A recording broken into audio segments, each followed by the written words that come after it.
MMA fans, welcome back to another episode of 3 Minutes to Understand. And with the first card of the new year out the way, the wait is finally over. Now as a fan, the first card under the Paramount era did have its flaws.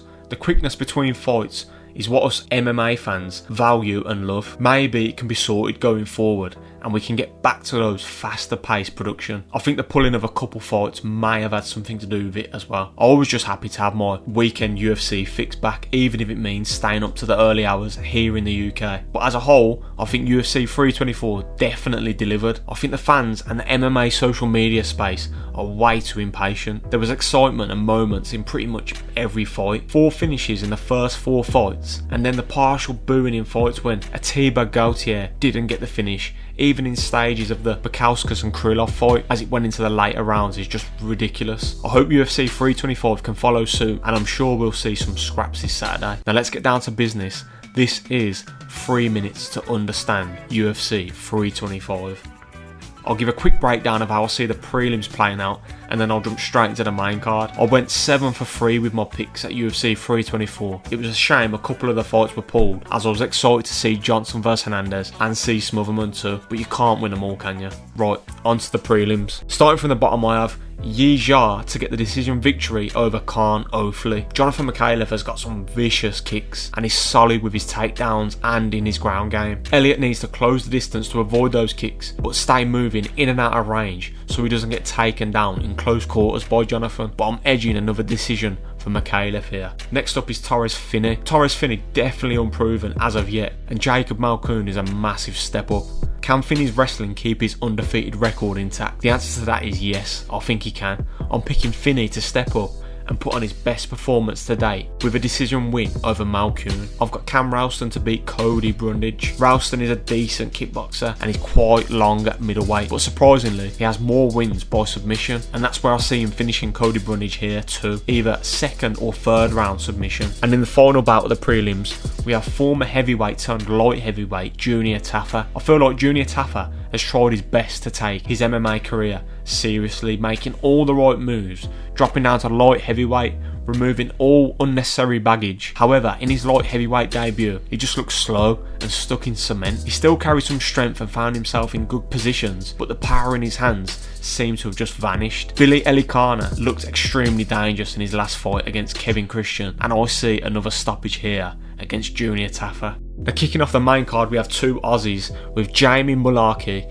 versus Quillan Salkild. Salkild looked on the money in his last fight against Nasrat Hakparast with a first round head kick KO. Now Quillan has had big success last year too, stacking 3 victories. He stayed active as a new contender should, carrying momentum forward with each fight, and his opponents were picked systematically too. A steady incline in opponents allowed Salkild not to get quickly derailed. He favours his kicks, mixing it from the leg to the body and the teep down the middle, and he's extremely sharp with his counters. Due to his height and reach and rangy style, this has been where he has felt most comfortable, but on Saturday night he won't have any advantage here against Malarkey, only a 1-inch reach. Malarkey has had plenty of experience in the UFC. He pushes the pace during fights, he's in your face, he's aggressive and well rounded. He also holds a black belt in Brazilian Jiu-Jitsu, so he's comfortable wherever the fight takes him. He can fight in the pocket or even like Quillan at range. He's also shared the cage with Volkanovski in AFC, Jalen Turner, Michael Johnson are some other noticeable names. He has losses to Nasrat Hakparast and more recently Mauricio Ruffy, which let's face it isn't too shocking because Ruffy's a killer, but I think people might be overlooking Malarkey here. Quillan will come in as a moderate favourite, but taking away home turf advantage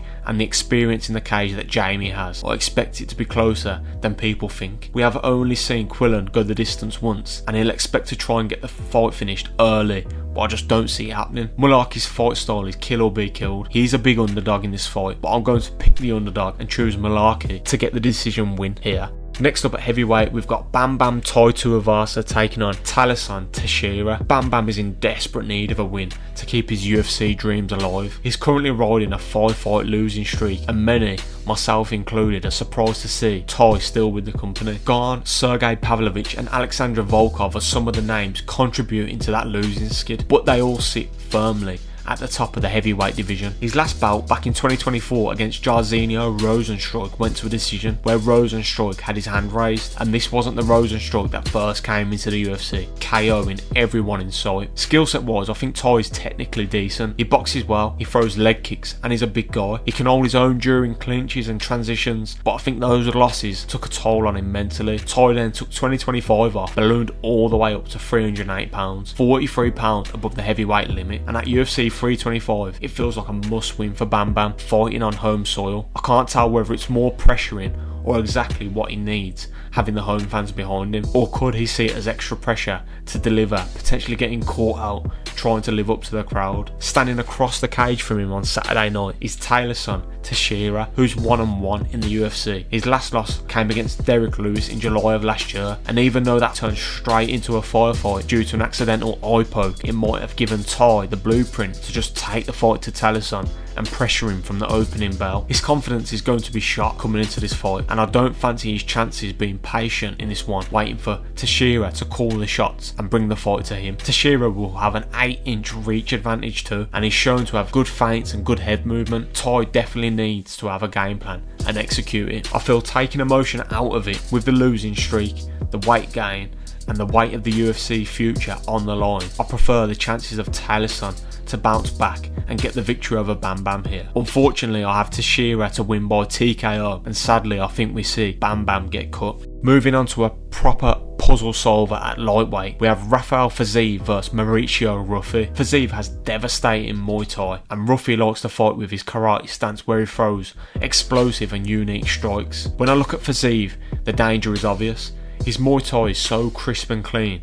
He's one of the best Muay Thai practitioners in the UFC. His 2 wars with Justin Gaethje were bangers, regardless of him losing. And in his last fight against Bahamondes, he's so quick when it comes to the stand-up. At lightweight, I think he has the advantage on the feet against 90% of the division. However, Ruffy is Bahamondes 2.0. They throw similar style of strikes, but with Ruffy there's more conviction and more snap. Ruffy is definitely the cleaner striker and has more knockout ability to end the fight. Ruffy seems to have been getting better and better during his UFC run. His fight against Bobby Green, that spinning heel kick was fucking crazy. Now I'd love to see Fiziev move down to 145, where I think he could be a massive problem and easily make a run at the title. Fiziev in this fight needs to keep a high pace, mix his hands and his kicks to keep Ruffy put, not allowing him to get into his flow. But last time out, Ruffy had a hard time against Saint Denis, who also fights at UFC 325 in the co-main event, but Fiziev isn't going to carry the same wrestling and top pressure as Saint Denis brings. I think in close range, Fiziev has the speed to win exchanges against Ruffy, but I feel Ruffy has the bigger and wider opportunity to finish the fight. The narrative runs, Fiziev needs to go unscathed over 15 minutes and work Ruffy. Ruffy just needs to stay patient, find the button, which I seem more than capable of doing. I can't see Ruffy not connecting once over 3 rounds, not with how creative he is. It's just not happening. And just like his former teammate Jean Silva, he has that killer instinct, and I see him getting the finish here. I've got Mauricio Ruffy by TKO. Keeping it lightweight, we move to the co-main event where Dan Hooker takes on Benoit Saint Denis. Both fighters on a quick turnaround, fighting a little over 2 months ago. Hooker losing to number 1 contender Arman. Saint Denis' fight lasted not even 20 seconds before turning Benil Dariush's lights off. And in the Hooker-Arman fight, Hooker didn't like the pressure that Arman put him under. He usually has success on the feet, but in that fight with Arman, it was Arman who won those battles. Hooker managed to find himself with 2 guillotine attempts of his own, but they were quickly snubbed, eventually losing via submission. And BDS has looked money in his last few fights too. He clearly goes in there with a solid game plan and executes it well, and I feel for Hooker here because I see him losing again by submission. I don't think we get to see Hooker fight his usual fight, flicking out the jab, mixing his kicks, or in the clinch landing knees, using his dirty boxing up close. Saint Denis isn't stupid. Saint Denis clearly has knockout power of his own, can hold his own on the feet, but I see him following in Arman's footsteps, his bread and butter, pressing Hooker against the cage, taking him to the ground, mounting him, laying bombs, and eventually getting a submission, setting up Paddy vs Hooker come July, August. And I'd also love to see Benoit Saint Denis taking on Arman. I think that would be a naughty title eliminator, with Gaethje now waiting for Ilya to return. And now UFC 325's main event between Volkanovski and Diego Lopes. Now Volkanovski is the betting favourite heading into this rematch. The last time out, he beat Lopes for the vacant featherweight belt in April of last year. Lopes went straight back out there and tested tested himself against an absolute killer in Jean Silva in September, winning by spinning elbow. Lopes showed his chin during that fight against Silva. He was cracked multiple times and came out with a KO win. His chin was tested in the first title bout against Volk too. Both fighters took shots that would have put a lot of fighters away. But to lose against Volkanovski and then go back out there and put away someone like Jean Silva to secure a second title shot speaks volumes. For Lopes, it feels like now or never. The next time he possibly fights for the belt after losing this Saturday